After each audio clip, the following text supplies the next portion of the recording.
Once the billionaire CEO, Christian Grey, brought his long-lost obsession, Stella Alonso, back to their luxurious New York penthouse overlooking Central Park, Anastasia Steele finally realized what a foolish choice she had made in staying by his side. Stella not only eyed his vast fortune built from his tech empire, but even the twins she had borne might not truly be his.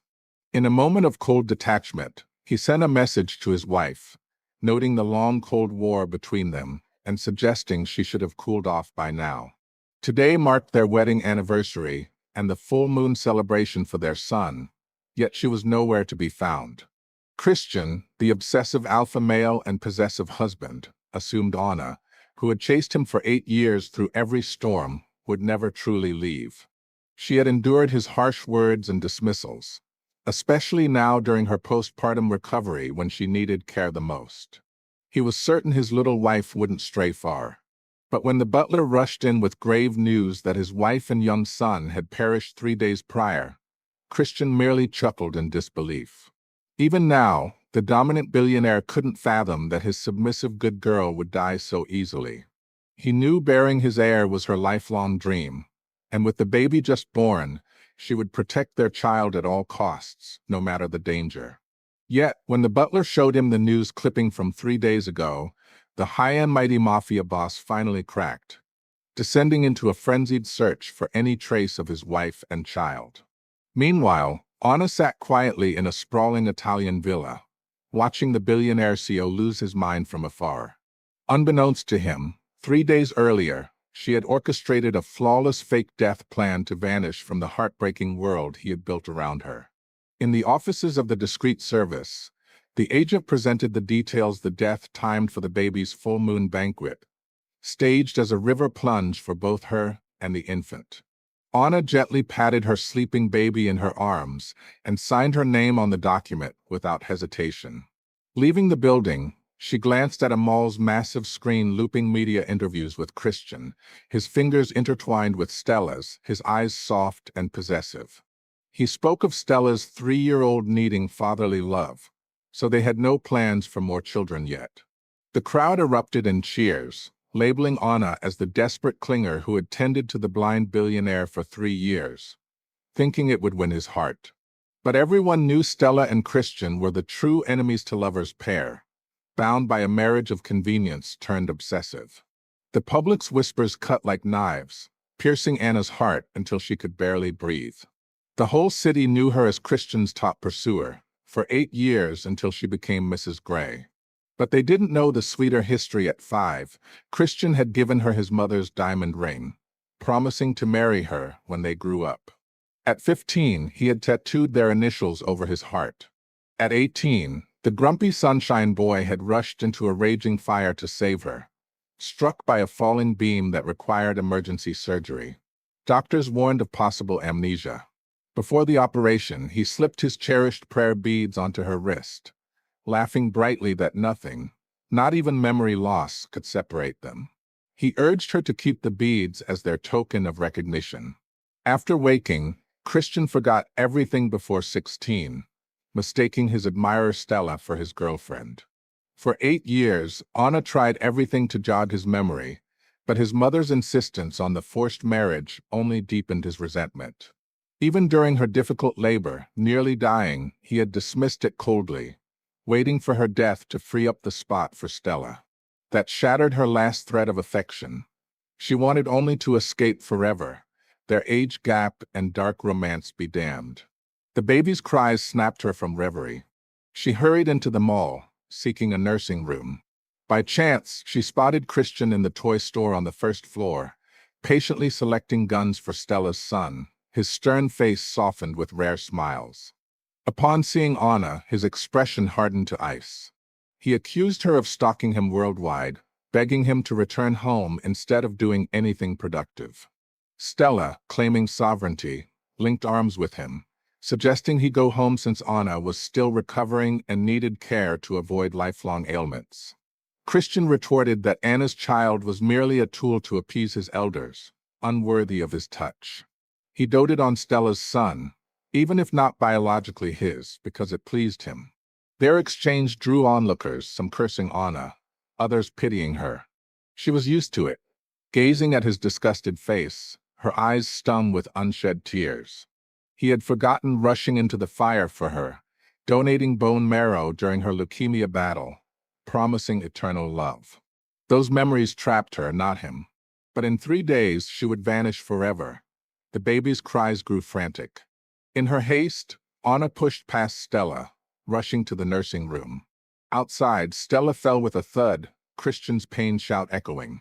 Anna focused on feeding her child, ignoring the barrage of calls from Christian.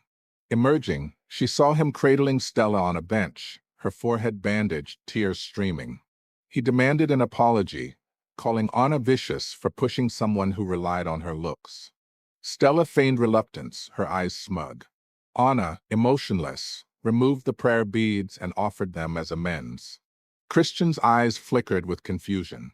Stella pretended to refuse, noting it was Anna's most treasured item. He accused her of tricks, recalling how she had once refused to return the beads to Stella, throwing tantrums. Today, Anna insisted she no longer wanted them. He blocked her path, warning her not to play games to lure him home. She placed the beads in his hand and walked away without a glance. In 3 days, she would be gone. Why cling to his gifts or beg for his return? Christian sensed a change in her, but couldn't pinpoint it. He polished the beads and gave them to Stella, dismissing Anna's anger as irrelevant. They left as the clock struck midnight. Christian hadn't returned home. In the past, Anna would have called everyone to track him, coaxing him back since his 2 craniotomies meant no late nights. Now, she focused on discarding everything, unwilling to waste time on him. She directed the maid to inventory 8 years' worth of gifts to him, 5 massive boxes of luxury watches, paintings worth hundreds of thousands, 136 custom suits, and 238 love letters he had once written her. She had hoped they would rekindle his love and memories, but Stella had sabotaged her hospital visit.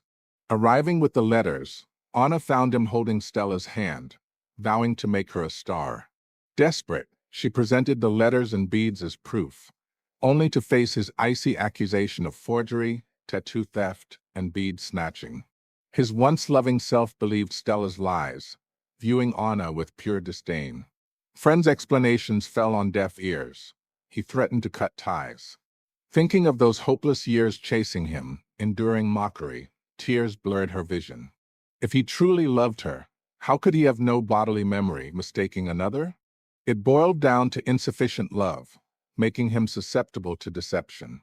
She suppressed the bitterness, removed her wedding ring, and tossed it in the trash. Pouring gasoline over the items, the maid retrieved the ring, pleading it was the lily flower band he had hand-carved at 16, and the gifts his most cherished. Begging her to give him time, as he loved her deeply and would remember. Anna declared she no longer wanted him.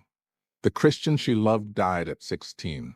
She ignited the fire, flames illuminating her cold eyes filled with overwhelming sorrow and hope for the future.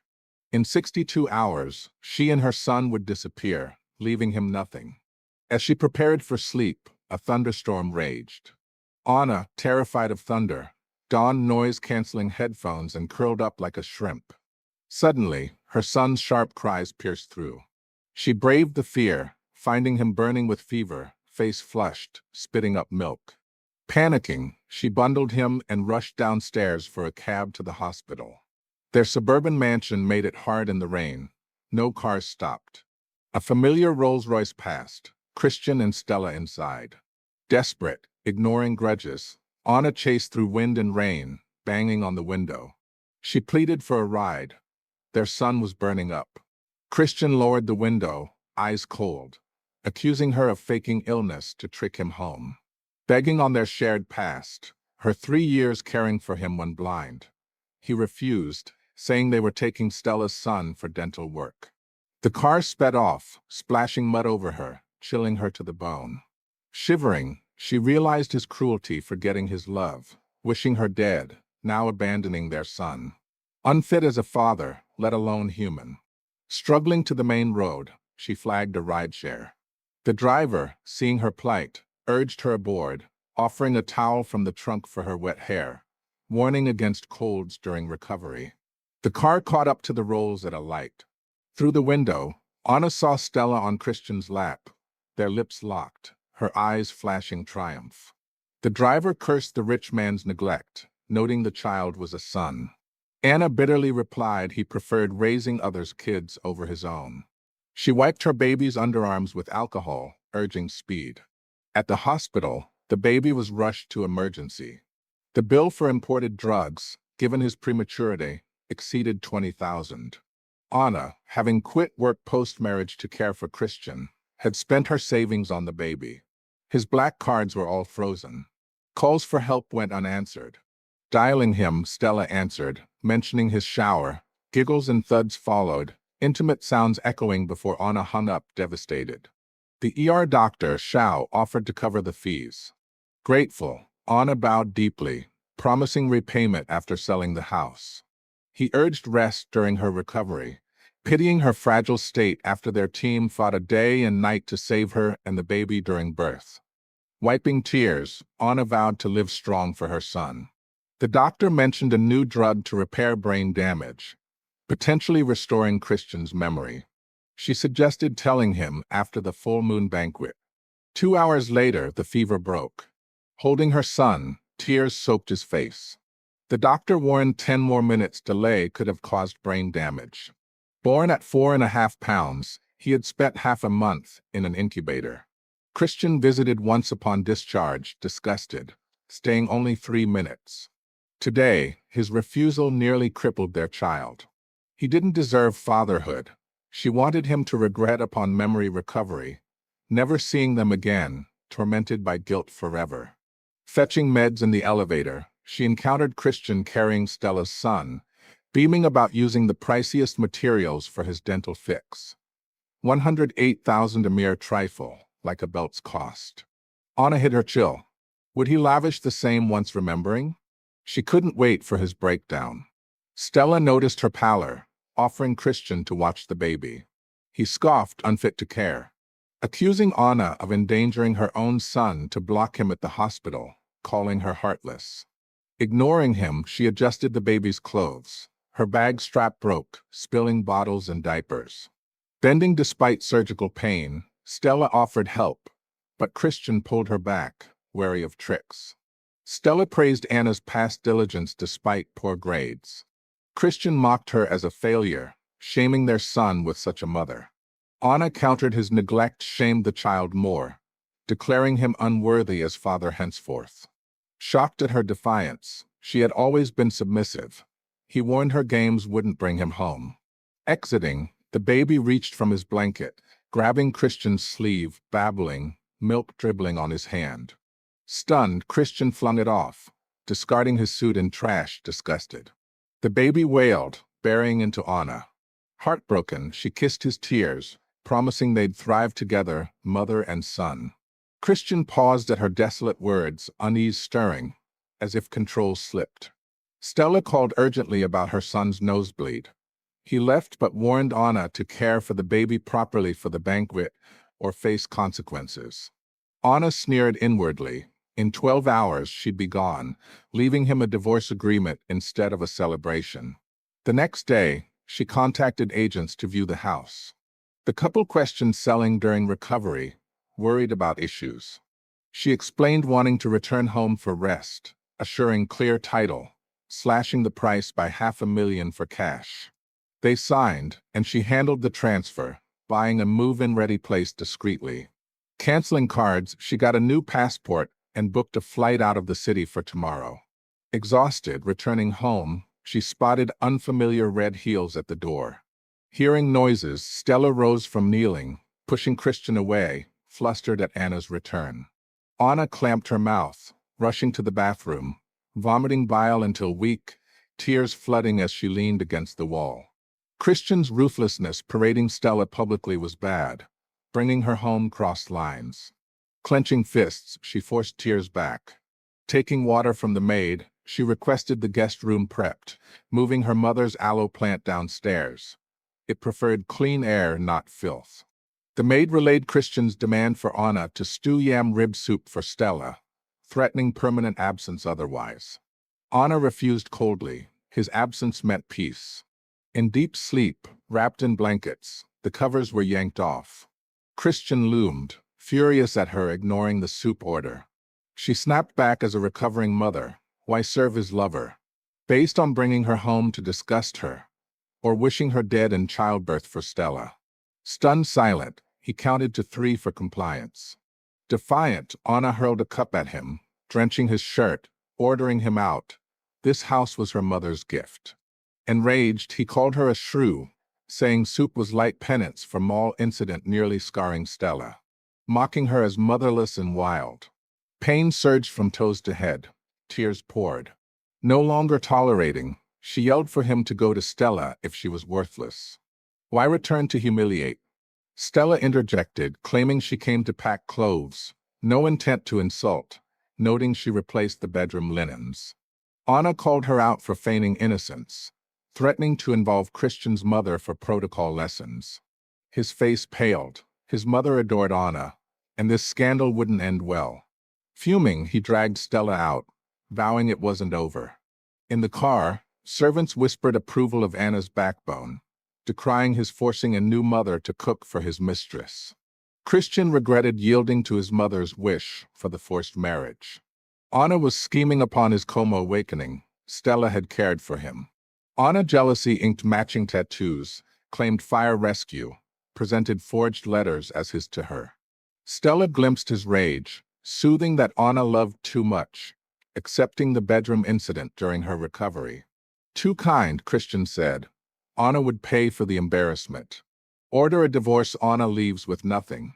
Stella nestled close, eyes dark, proposing divorce now, in Anna's vulnerable state, ensured acceptance. The position would be hers. After they left, Anna shredded wedding photos and albums, spinning them. Packed her clothes in suitcases. The maid panicked, wanting to call Christian's mother. Anna stopped her. The elderly woman was frail. But leaving him alone, he'd survive his surgeries. Help remove the living room lily embroidery, her mother's wedding gift. Holding the blooming lilies, tears obscured vision. In 6th grade, her mother, sole guardian, died of late-stage lung cancer. Secretly embroidering this despite illness on her deathbed, she entrusted Anna's hand to Christian, begging a happy marriage. If love faded, free her without harm. He swore to care, vowing torment if he betrayed, lonely end.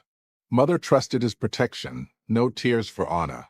Wiping tears, Anna whispered mother was wrong. Love gone, she released him. Wind held sympathetically. Mother, I've grown. Without him we'll thrive. A lawyer delivered divorce papers, no alimony, net zero exit, return emerald ring. Ruthless. About to sign, Stella messaged. Anna called, recording. Stella gloated without stealing tattoos, letters, forging handwriting. You'd have no favor. Blame is shallow love, easily fooled. I'm pregnant, my ace. You birthed desperately, still discarded. Pitiful, better dead in labor with the kid, less pain. Alive, still evicted. Anna trembled, hating you caused my difficult birth? Stella laughed, so what? He'd blame you. I'd kill myself in shame, not cling. Anna ended recording coldly, taxiing to the river. Handed tape and papers to fake death agents. Per instructions, left pink sneakers by the edge. Confirmed body, unrecoverable method. Determined, she vanished into night with luggage. This marked Stella's hellish start, Christian's madness, perhaps memory return. She's mine. Every breath she takes belongs to me. In the opulent New York penthouse, with its floor-to-ceiling windows offering panoramic views of the glittering skyline, Christian paced like a caged, possessive husband, his obsessive alpha male nature unraveling. The luxury lifestyle he had built, private jets whisking him to board meetings, Maybachs gliding through traffic, Cartier watches ticking on his wrist, felt empty without his little wife. The red room in the basement, once a place of dominant punishment and submissive surrender, echoed with ghosts of torn clothes and whispered good girls. He imagined her there, bound with red ropes, his belt a tool of jealousy-fueled revenge. But now it was just void. Anna, in her Italian villa retreat, sipped wine from crystal glasses. The age gap romance turned sour, fueling her resolve. The enemies to lover's tale had twisted into forced marriage regret, but she was done. Touch her and die, he had once growled in heated moments of car play or bathroom encounters, his hands possessive, marking her as mine to ruin.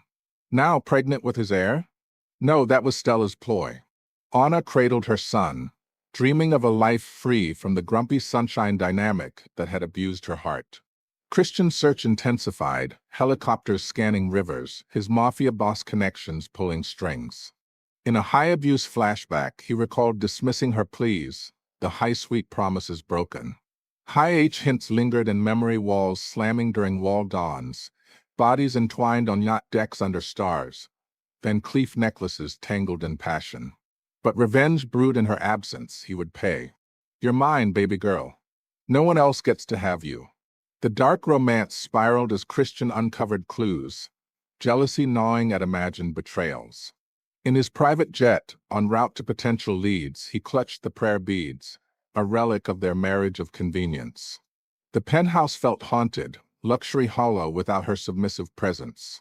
He envisioned punishing her return with dominant claims, tearing fabrics in obsessive fury. But deep down, the obsessive alpha male knew he had lost his good girl forever.